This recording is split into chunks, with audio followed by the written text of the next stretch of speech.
Hello, Epiphany. It is nice to greet you. Thank you for tuning in. I call your attention to this lovely red vest I'm wearing.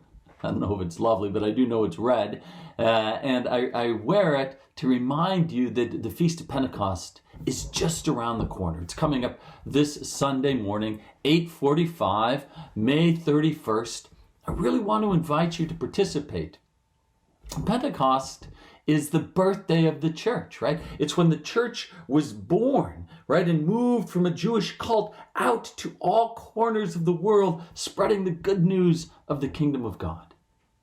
So one of the things I hope we do is we collect pictures of all of you, because we can't be together. We can't see each other face to face. So put on something red. If you don't have something red, something sort of red or maroonish red, or I don't care if it's blue, it doesn't really matter.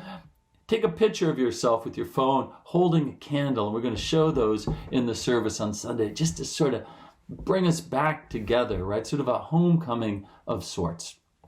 But here's the other thing I want to invite you to consider.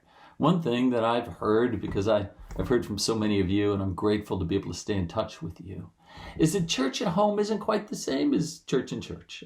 And I get that, right? Because there's something beautiful about the spiritual exercise of worship. It was made to happen in community.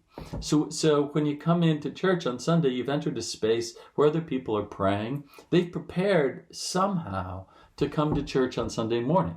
Right? They've made a plan to get there. They've gotten up and they've presumably, cleaned up and put on some clothes and driven or walked to church and come in and taken the bulletin and found their seat and sat down. And then throughout the pattern of the liturgy, it is explained in the bulletin, but also the power of the people. When we stand and sing together, we get down our knees and pray together. When we turn, and in the olden days would shake hands with one another. And if there are moments in the service when we didn't know what's going on, or our mind wandered, or we wondered if we shouldn't get another cup of coffee, we're held by our community in trust, trusting our souls to one another in that room. And so it is a pre-designed spiritual exercise that we step into, and we become obedient to it in the space. Now, what's happening at home is we're in front of a screen. And if you're like me, most of us have been trained to just watch screens. Oh my gosh, my show's on. You turn on the show, or oh my goodness, I want to watch something on Netflix, so I go find it and watch it when I want to watch it. And it's a passive interaction. We know worship isn't passive.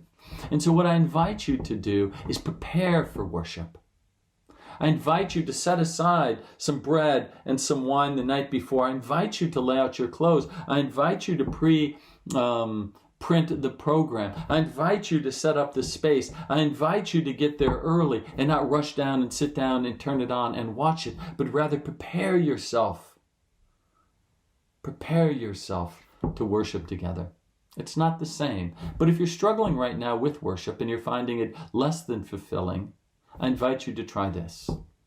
It won't be the same, but it'll be a lot better. And you'll enter into worship in a new way. And the fire of Pentecost will come into your heart, and you'll feel how you're led in your life back into relationship with your church. I do miss you. I miss seeing you.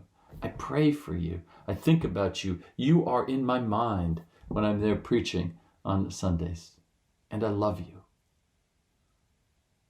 Peace upon your soul.